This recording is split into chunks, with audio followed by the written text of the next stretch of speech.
So today I'm going to be talking about febrile seizures. Um, let's see, it's not, oh, okay. And I have no disclosures.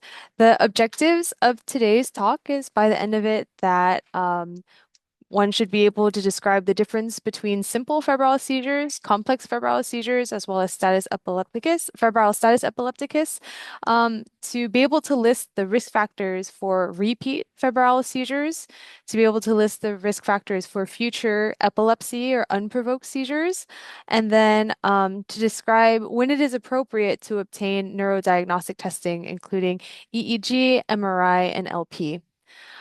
So this is a rough outline of the presentation. We're going to talk about epidemiology, then the neurodiagnostics specifically for each of the different types of febrile seizures, simple, complex, and febrile status, treatment with things like antipyretics, rescue medications, and anti-seizure prophylactic medications, so like anti-seizure medications. And my own personal proposed protocol based on the needs and resources in Hawaii. So starting off with epidemiology, the definition of a febrile seizure is a seizure that occurs in a child who is between 6 months to 5 years old and is accompanied by a fever, which is 100.4 degrees Fahrenheit or 38 degrees Celsius or higher. And there shouldn't be a central nervous system infection.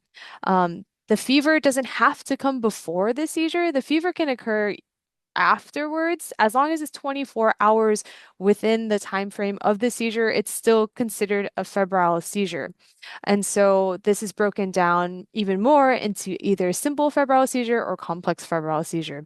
A simple febrile seizure is shorter, it lasts less than 15 minutes, it's generalized, and it's only one seizure in 24 hours. And by generalized, I mean that there aren't focal features to say it starts on one side, then spreads to the other, that there aren't any focal neurologic deficits. It seems to affect both of the sides of the body symmetrically at the same time, with equal deficits on both sides. Um, a complex febrile seizure is 15 minutes or more. It has focal neurologic features. So a focal seizure is something that it may start on one side before spreading to the other. There's some asymmetric features during the seizure, or if afterwards there could be a focal deficit. A specific one is the Todd's paralysis, which is a hemiparesis after following a seizure that can last sometimes hours or days. And then if there's a focal neurologic deficit. And then if it occurs more than once in 24 hours, that's the last uh, definition of what makes a complex febrile seizure.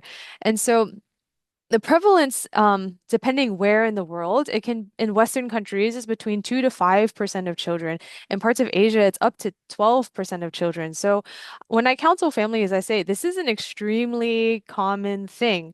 If you were to go to a preschool or elementary school, at least probably one kid in each classroom is going to have febrile seizures. And I kind of want to put this in perspective of how much more frequent this is compared to epilepsy. So the prevalence of epilepsy in both children and adults worldwide is about 1% roughly.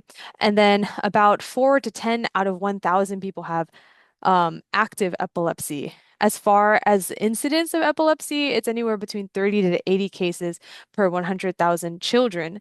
Um, so, and in total, about 1 in 26 people will develop epilepsy during their lifetime. So in terms of comparing febrile seizures versus epilepsy, febrile seizures is much, much more common than epilepsy and goes to show that not everybody who has febrile seizures goes on to develop epilepsy because clearly there's other causes for people who have epilepsy who didn't have febrile seizures.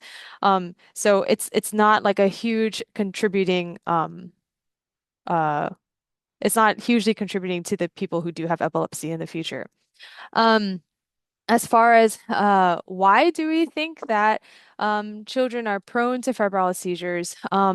During the developmental stage, when there's neurogenesis and synaptogenesis, the brain is just more tipped towards the balance of excitability versus inhibition. So you in these young hyperexcitable brains, that it's a vulnerable developing nervous system that can result in a seizure under the stress of a fever.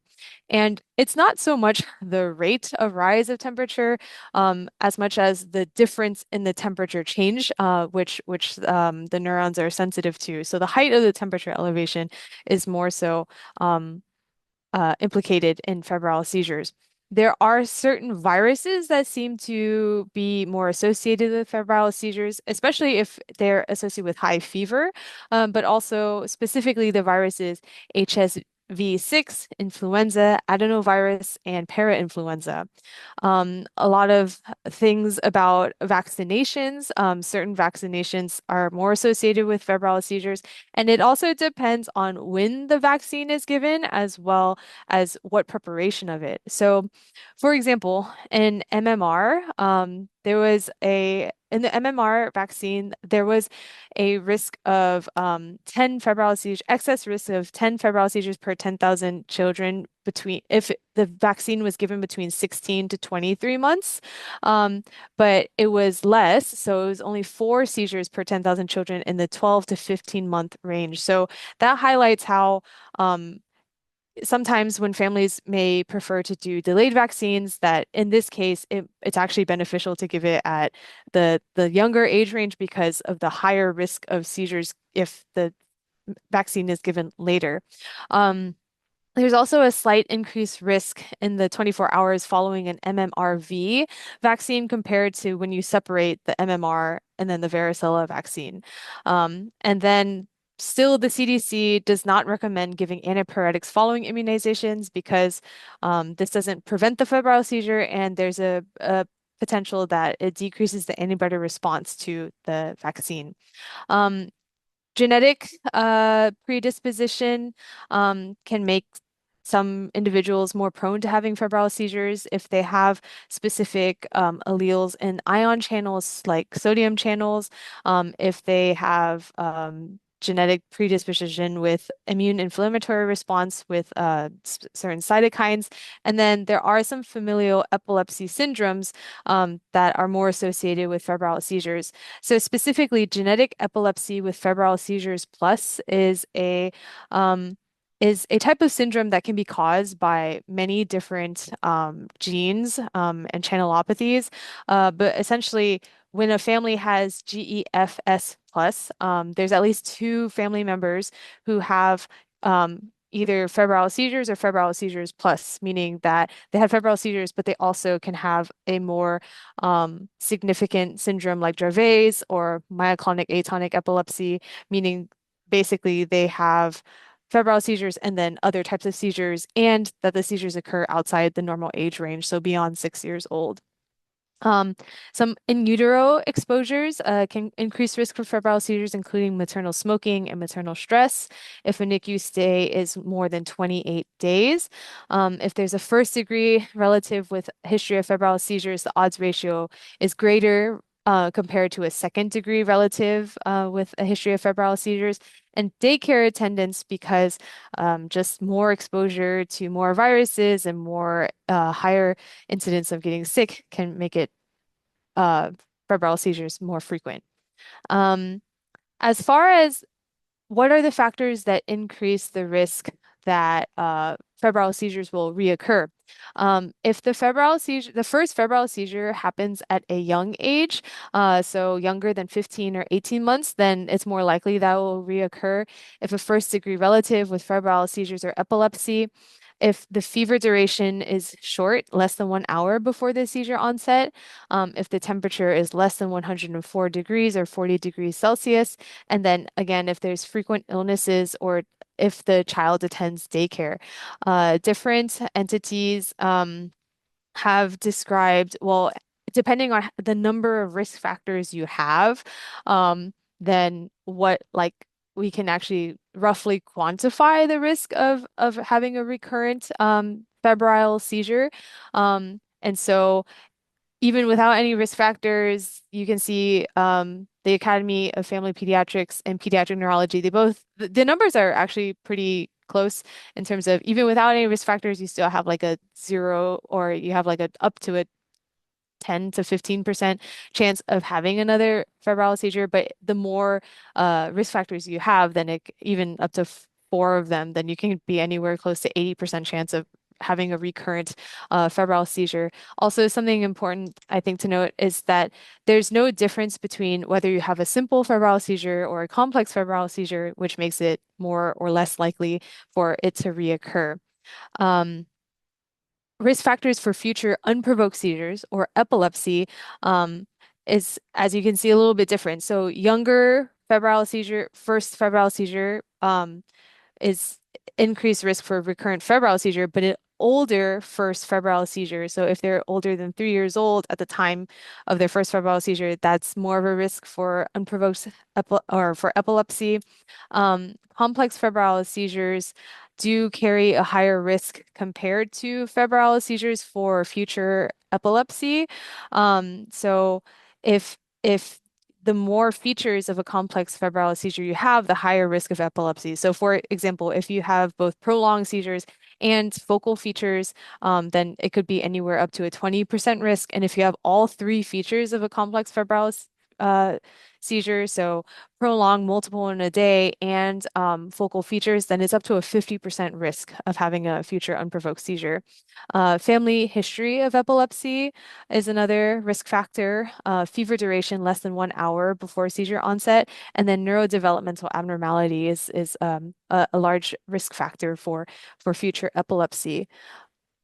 Um, so overall, though, like I said, febrile seizures are way more common than epilepsy, and um, the the most important thing to counsel families is if you don't have any of these risk factors that we talked about for future unprovoked seizures, then the prognosis for febrile seizures, both simple and complex, are very good prognosis that children are likely to have a self-limited condition, that there isn't any kind of negative effects on future developmental or academic progress, intellect, or behavior.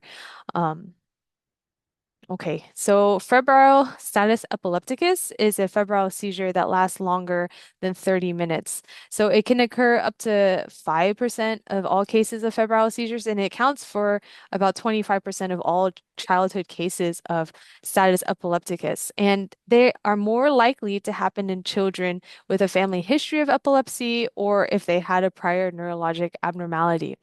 There's always been a question, kind of chicken or egg, with later down the line when we see people with epilepsy who have mesial temporal lobe epilepsy, which is a specific type of epilepsy that's a focal onset, can be very drug resistant, and is thought to come from like the mesial temporal lobe structures, the hippocampus.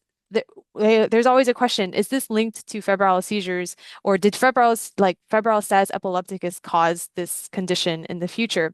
And so through different observations, we see that there is actually acute hippocampal injury that happens after a episode of febrile status epilepticus that potentially could lead to mesiotemporal sclerosis. But again, it's a chicken or egg question. Which came first? Maybe it's just that febrile seizures, febrile status epilepticus, and mesiotemporal lobe epilepsy are just symptoms that there's an already injured hippocampus, or that the person already had some kind of genetic predisposition to temporal lobe epilepsy. So to try to tease out which one it is, there's a study called FebStat, which basically was a prospective study of 225 children, looking at MRIs of children with febrile seizures versus complex or febrile seizures versus status epilepticus, febrile status epilepticus, and then following up acutely as well as 1 year later. And it does look like this study was published in 2024. It looks like there are acute hippocampal injuries following febrile status epilepticus, and you could see those changes with MRI on the hippocampus. So there is a link between febrile status epilepticus and future focal epilepsy, but just the episode of febrile status epilepticus by itself isn't quite enough for someone develop mesiotemporal lobe epilepsy. Um, like I said, we see the changes on MRI in humans and then on pathology for animals. It does look like there's alteration in neuronal structure, function, and gene expression. Um, but it's most likely that someone needs to go through multiple insults. So not only febrile status, but other things too, including traumatic insults, genetic predispositions, and immunologic and viral mediated process, which eventually makes someone develop into having epilepsy, because clearly there's also a lot of people who have epilepsy who didn't have febrile status. So as far as recommendations for evaluation and management of febrile seizures, uh, more recently, in 2024, published in the Pediatric Neurology Journal, they did basically a systematic review where they looked at 7 different guidelines, and these guidelines came out of Japan, UK, US, Mexico, India, Italy, and the International League Against Epilepsy, which is like a multi-nation organization that tries to make consensus about evaluation and management of epilepsy. And these guidelines were published between the years of 1991 and 2021. So on this slide, I wanted to go over the things that there was more of an agreement between these 7 different guidelines. The first was regarding hospital admission. This was mentioned in 3 of the different guidelines. It was recommended in younger children who are less than 18 months old. And then other considerations of why we would admit a child is if it's their first episode of febrile seizures, if there's not a reliable follow-up with a doctor in a timely period, if there's a lot of parental anxiety, and if there's an unreliable family background. All of the guidelines agreed that in simple febrile seizures that there's no further investigation that's necessary, including like EEG or MRI. All of the guidelines did not recommend EEG for the first episode of simple febrile seizure. Regarding a lumbar puncture, all of the guidelines agree that if there's meningeal signs or signs of CNS infection is suspected, then the LP should be obtained. As far as pharmacologic prophylaxis, almost all the guidelines state neither intermittent nor continuous seizure prophylaxis is recommended in simple febrile seizures. So it's pretty clear that we don't want to be giving children like intermittent diazepam or daily anti-seizure medications for simple febrile seizures, but we'll go into more detail about how there's a lot of mixed uh, guidelines regarding complex febrile seizures or if there's other kinds of risk factors. And then 4 of the guidelines mentioned abortive treatment should be used in seizures lasting 3 to 5 minutes or more. So starting off with the easy one, simple febrile seizures, and a little reminder of the features of a simple febrile seizure. So they do not require any routine diagnostic testing. So it's especially if it's a well-appearing child, they don't need any kind of laboratory testing, neuroimaging, or EEG. Labs can be obtained to discern the cause of the fever, but there's nothing further to investigate in terms of risk for epilepsy or whatnot in a simple febrile seizure in a well-appearing child. For a lumbar puncture, it is not necessary in a well-appearing child. There was a case series where they looked at 503 patients with meningitis over 20 years. All of the children who had a seizure also had other findings suggestive of meningitis. So like altered mental status, nuchal rigidity, prolonged focal seizure, petechial rash, or multiple seizures. And then another different retrospective case series looked at simple febrile seizures, and none of those were identified as any cases of bacterial meningitis. So um, simple febrile seizures and they're well appearing, no lumbar puncture. But a lumbar puncture can be considered in a patient who's between 6 or 12 months old with unknown immunization status for H flu and strep pneumoniae, because their physical exam can be less reliable and the stakes are quite high for those forms of meningitis. For complex febrile seizures, lumbar puncture should be obtained. Of course, obviously, if there's signs and symptoms of bacterial meningitis. Um, and EEG um, has no role in the acute management of febrile seizures, and it does not predict reoccurrence. So just by itself, a complex febrile seizure doesn't um like if it only has one feature of complex febrile seizure, if it happens frequently, that doesn't estimate the future risk for having epilepsy, but it could be considered if in the outpatient setting. If there's multiple risk factors for epilepsy. So those things are the developmental delay, family history of epilepsy, more than one defining feature of complex febrile seizures, because those are impactful towards the risk of subsequent non-febrile seizures. Um, ILAE, the International League Against Epilepsy, was the only guideline that said maybe EEG in the acute setting might be helpful for differentiating between febrile seizures and viral meningitis. And their reasoning was because there's different prognosis that come with those things. Um, as far as neuroimaging, it's also not recommended to be obtained for complex febrile seizures because the risk of intracranial abnormality is low if the patient is well appearing and there's no focal findings on a neurologic exam.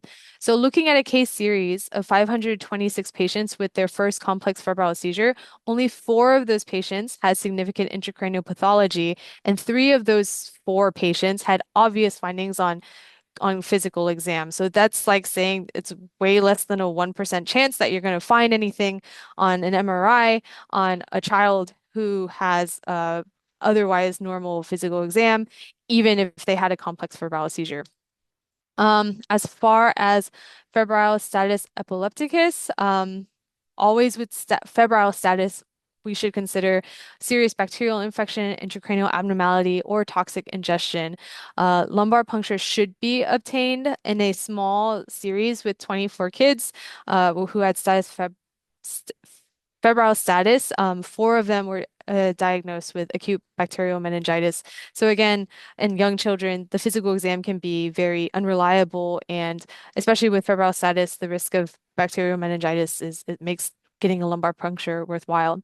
And then in infants 2 to 15 months old, presenting with first convulsive status epilepticus with fever after vaccination and no other obvious cause, they should undergo genetic testing for Dravet syndrome because febrile status might be the first presenting seizure in that syndrome. For antipyretics, in the European Journal of Pediatrics, published in 2021, there were a systematic review of 8 studies looking at different randomized trials and quasi-randomized trials and prospective non-randomized trials. And basically, their consensus was that giving antipyretics will reduce the risk of recurrent seizures within one episode of fever, but it doesn't reduce the overall risk of the child again experiencing a febrile seizure with a later fever episode, which I think makes a lot of sense because we're not changing their underlying brain pathophysiology. But a lot of parents will say like, "Oh, should I just give Tylenol and ibuprofen around the clock?" And you can just kind of say, "Sure." It doesn't really, um, and sometimes it's not really helpful. But if it helps parents with their anxiety, I think that's fine. Um, as far as rescue medications, the recommendation is to use benzodiazepines, depending on the guidelines, anywhere between 3 or 5 minutes. Um, so actually, the medications that we use that are FDA approved for rescue medications, they're actually all indicated for clus to abort clusters of seizures, and that's like seizures at large for people who have epilepsy and for not so much targeted for febrile seizures, but we're using it theoretically because we're trying to stop the child from going into febrile status. So The rectal form of diazepam is Diastat. It's FDA approved for children who are 2 years and older. Again, it's meant for seizure clusters, but we use it anyways to try to prevent status. And it comes in a really big fat syringe. It's a large kit, but you can dial it down to smaller doses, and it can be very intimidating for parents to give a rectal medication. So I always direct them to a YouTube video that shows the positioning of the child, what the medication looks like, and how you administer it. Um, Luckily, more recently, there's an intranasal form of diazepam that in April of this year got approved for as young as 2 years. So a lot of people would prefer to do an intranasal over a rectal form. Um, it, the the reason why one might choose rectal over intranasal is if there's a lot of insurance issues with intranasal. It can get really expensive, and the the number that they dispense is like kind of crazy, like five at a time. Um, and sometimes if the patient might just have not really have that frequent seizures, or they are typically very short, then maybe it's just easier from a like prescription insurance point of view to do rectal over intranasal. But here are the dosages, and they're based on age and weight. And then the last option would be midazolam or intranasal nasolam is the brand name. And this is for children who are only 12 years and older, so not as commonly prescribed as diazepam. And it is also weight-based, but you start with a 5 milligram spray and then can repeat it for a max dose of 10 milligrams for one episode. And then always important to split between home and school. As for prophylaxis, as I mentioned, this one, there's kind of different thoughts and not a really great consensus, but general practice that I'm used to is that anti-seizure medications, like treating daily with like Keppra or whatever, is not indicated for febrile seizures because the risk of adverse effects outweighs the benefits in something that we know in febrile seizures that they're going to outgrow and does like is a self-limited and doesn't have impact on development or whatnot. So different data has shown that intermittent diazepam can reduce the recurrent febrile seizures for up to 48 months compared to not treating them. So using diazepam kind of prophylactically when a fever occurs can potentially prevent seizures. But and then routine phenobarbital reduce the recurrent febrile seizures in patients in 6, 12, and 24 months, but interestingly not 18 or 72 months. Even with all of that, knowing that yes, medications could prevent a febrile seizure, 30% of patients experience adverse effects. So with that many patients experiencing that, it really might not be worthwhile for a self-limited condition. Um, and then all the guidelines give kind of different thoughts about medications. So the ILAE, they say that patients who have a high risk of recurrence, so 3 episodes in 6 months or 4 in a year, if the complex febrile seizure is longer than 15 minutes, or if they need pharmacological therapy to stop, you can either do intermittent prophylaxis of diazepam at the onset of the fever, or you could do routine phenobarbital or valproic acid. The American Academy of Pediatrics said intermittent oral diazepam at the onset of febrile seizure prevents recurrence and could be helpful in patients who have a lot of parental anxiety. Japanese guidelines say that prophylactic diazepam can also be helpful for parental anxiety.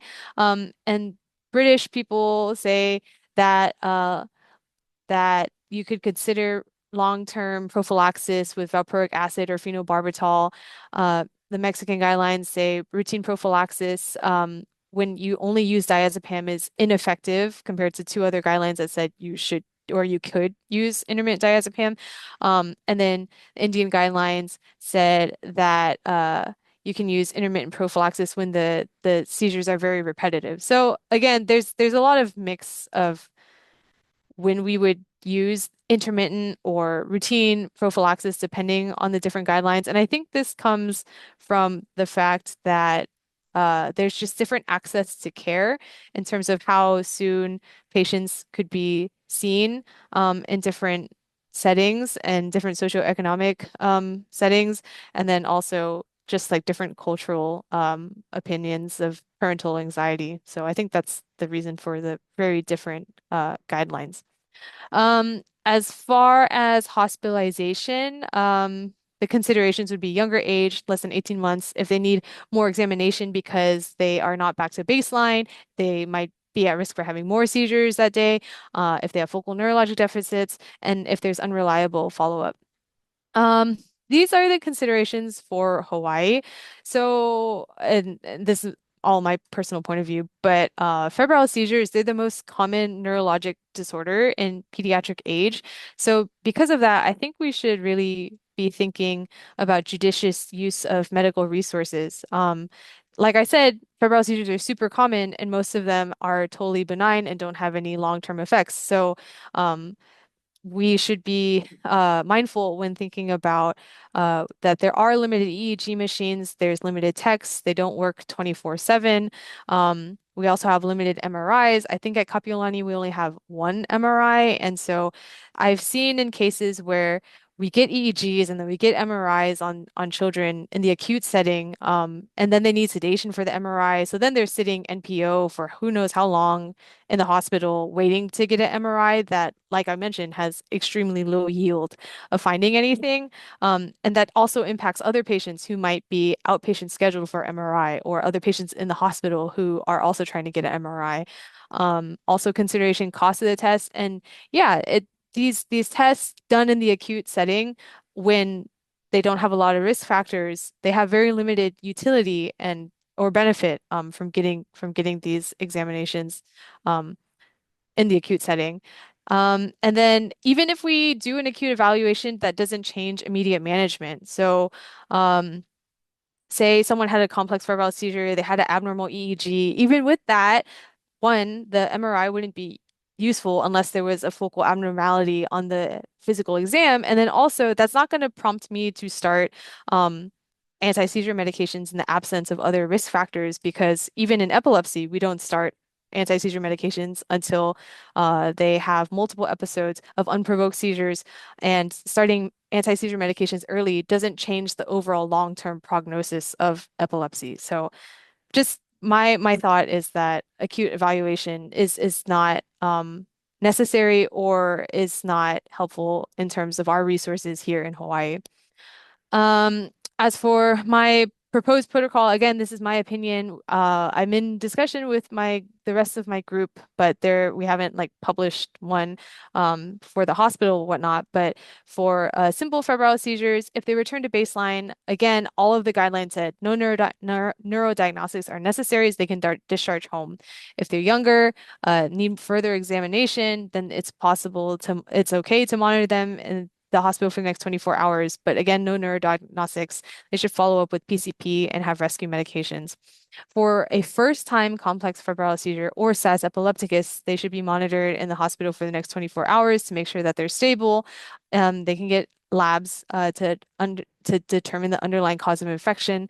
LP is appropriate when there's signs of bacterial meningitis or febrile status, and EEG should only be obtained if there's multiple risk factors for epilepsy, including developmental delay, family history of epilepsy, more than one defining feature of complex febrile seizure, because this is helpful in terms of determining the risk of future epilepsy. MRI should only be obtained if there are abnormal or focal findings on the neurologic exam, and then follow-up should include PCP, pediatric neurology, if there's multiple risk factors for unprovoked seizures, and then they should also go home with rescue medications. So that concludes my presentation.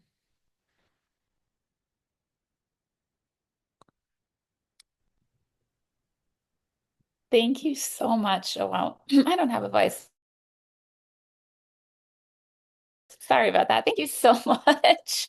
That was a really great and very comprehensive overview. I very, very much appreciate it. And I feel like you brought up a couple of very good questions, specifically around kind of utilization of resources that we do/do not really have in Hawaii.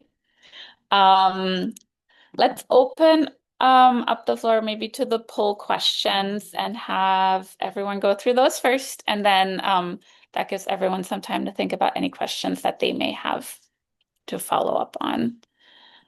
Sorry, I didn't create them because of Oh, my internet issues, but you're could fine. you read We them just off and then everyone put the answers in the chat?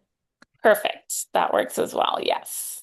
Yeah, so first question is, what are risk factors for repeated febrile seizures? A, first febrile seizure less than 15 to 18 months of age. B, first degree relative with febrile seizures.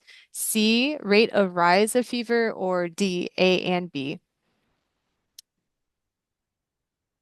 Can we see your slides again, or do you have those in slides or not? I don't Just have because them my brain doesn't work that well, I was like, right. ooh, that's a lot of questions. I don't have them in slides, but I think I could do this. Oh, Does that never work? mind. Here we got it. That's perfect. Awesome. Thank you. Does everyone see the question in the chat? So please add your responses into the chat as well.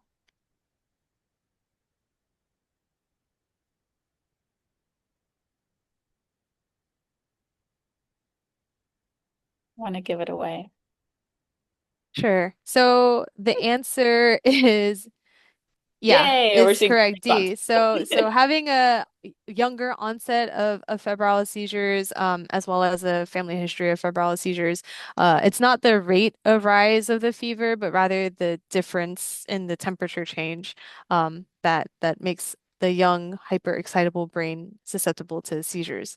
Um, Second question, what are the risk factors for future unprovoked seizures, a family history of epilepsy, neurodevelopmental abnormalities, frequency of episodes of complex febrile seizure, and A and B?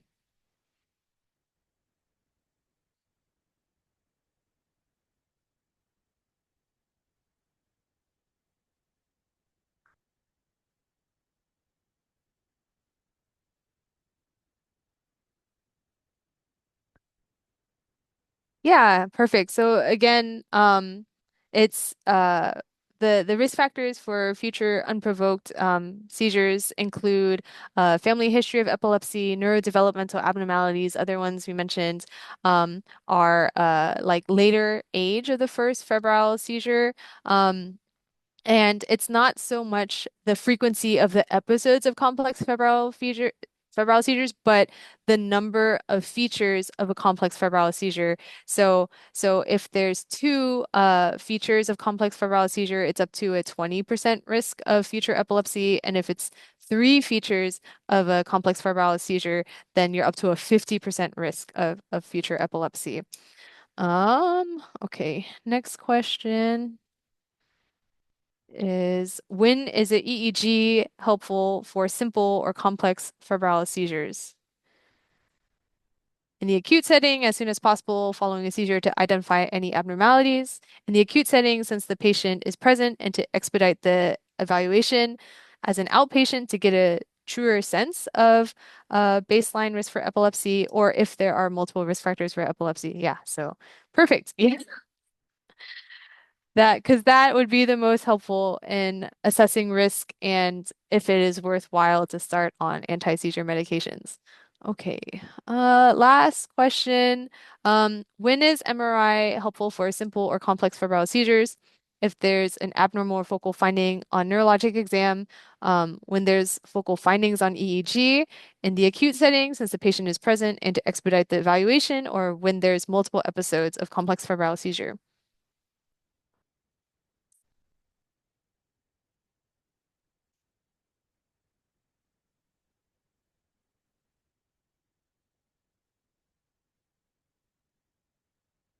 Yeah, perfect. So the answer is A. And I know that it's kind of common practice that like, oh, if there's a focal finding on the EEG, then we should go ahead and get an MRI. But again, citing that case study with the 526 patients with a complex febrile seizure, only four of them had a intracranial finding, and three of those patients had significant neurologic exam findings. So the yield of getting an MRI is really, really low.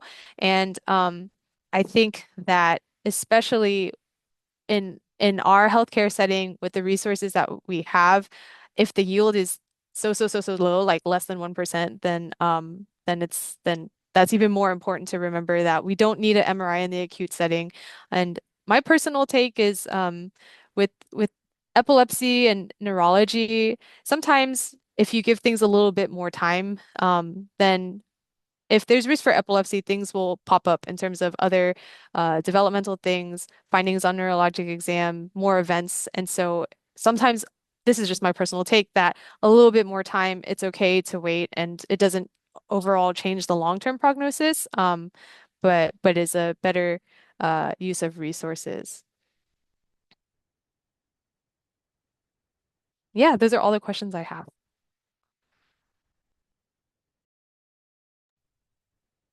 Excellent. Great job, everyone, getting the questions right. I have one question in the chat that I don't know, you might need to expand on a little bit, Renata, but what about nutrition and electrolyte status is her question.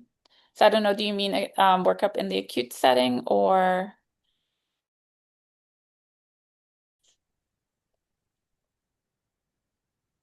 overall management of nutrition to help avoid seizures? I think if there's I think if there's a question, if there's any kind of, depending on like the history and the physical exam, if there's a suspicion that there's another provoking cause of a seizure, then it's like reasonable to get those labs.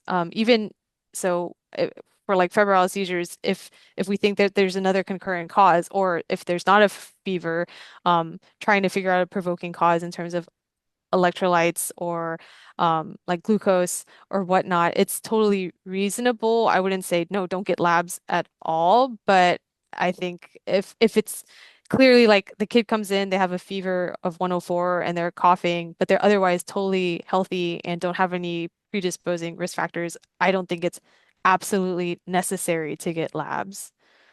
Sorry, I still don't quite understand. In development of seizures and malnutrition?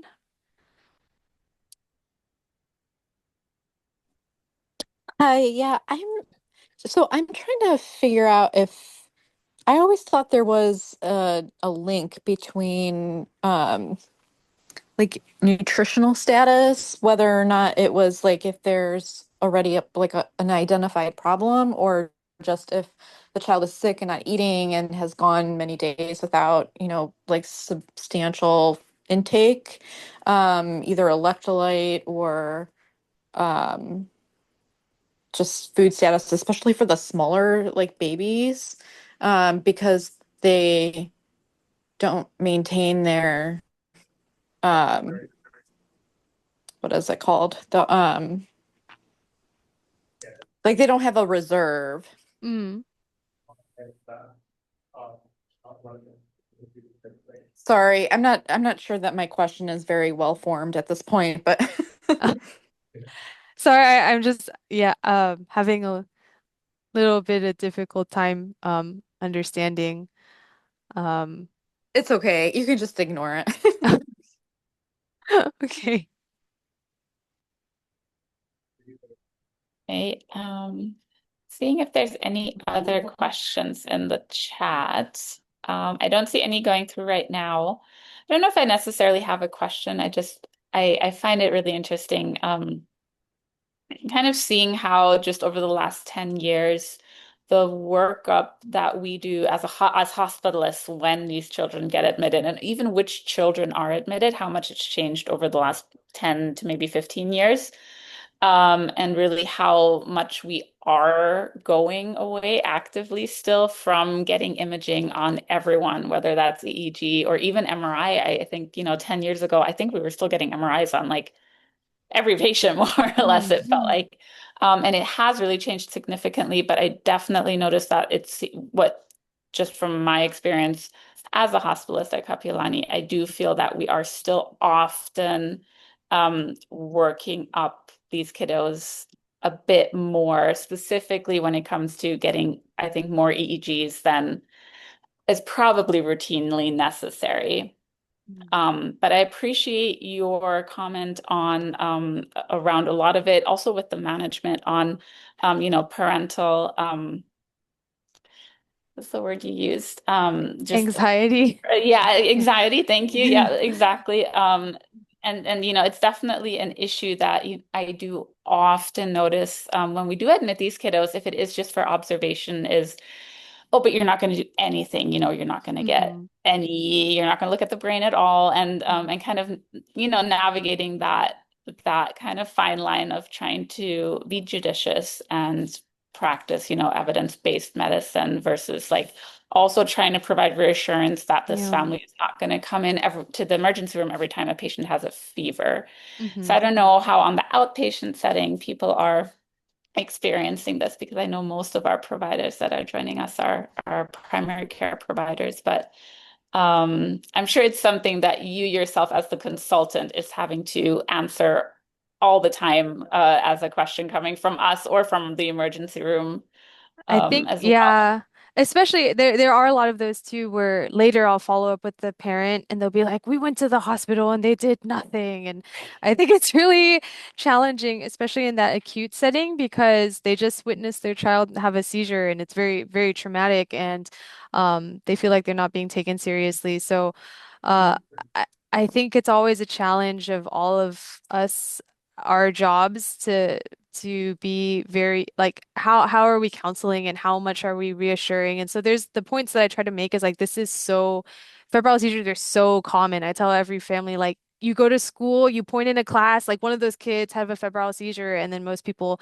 outgrow it. And I think it's totally reasonable. Like we'll do more if there's other risk factors, but that's a lot of why I try to include that in my counseling. Like, look, they're perfectly developing. No one else in the family has seizures. There's nothing on physical exam and all of these things. And I also like, it's like a little bit like, well, I don't want to do more because then they'll have to go under sedation. And that's really not going to be helpful. Or like medications are very, there's a lot of side effects. And none of this is like a lie. It's all true. So, um, just really laying out all the reasons why and why not and yeah I but even then I feel like some parents just they want to hear it from multiple people multiple times um and so again I think that's why that there's so many different recommendations of like intermittent diazepam when a child gets sick depending on like which part of the world so yeah I think it's just a challenge. Mhm. And that's actually a very good point. I thought that was interesting as well, how vast the difference is in what is recommended for not just the workup, but the management specifically, because like you said, we're talking about medications that have significant side effects, Hmm. even when used correctly. Yeah. But also a very good reminder, I think that, in pediatrics, I think so much of our job is really just counseling and reassurance Hmm. and kind of anticipatory guidance in that way as well. Yeah.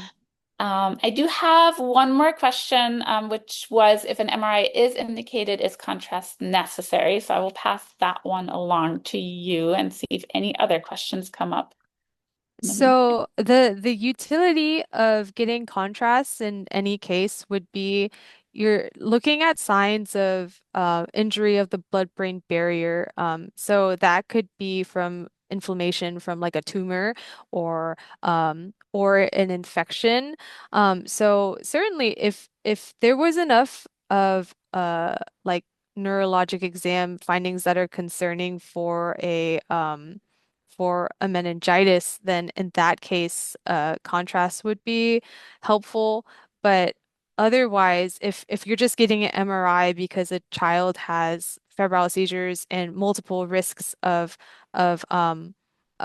future epilepsy, but they're not like acutely concerned for meningitis, then contrast is not helpful. Yeah, and I think typically we end up doing just the non-contrasts when they get Yeah. admitted as well. Yeah. Basically, like the broad decision making is get contrast if you think they have a tumor or if they have an infection, and then otherwise contrast isn't really helpful. Yeah. Thank you so much. I don't Yeah. see any other questions coming in right now, so maybe that gives everyone a chance to catch up on their lunch for an extra 5 minutes.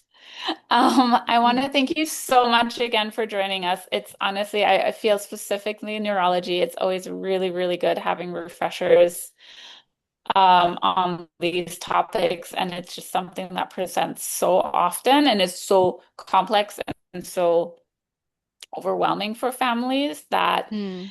it is even more important for us as providers to really know what the recommendations are and be able to kind of provide that counseling and that reassurance as well. So thank you. Thank you very Mhm. much. I'm seeing thank Yeah. yous coming in through the chat. Okay. Thank you also everyone who joined us today. Our next session is going to be, wow, September 3rd already. It's going to be Dr. Fedorek who will be talking about abnormal gait patterns from a pediatric orthopedist standpoint. And then we will follow up with everyone who joined today about CME for this session.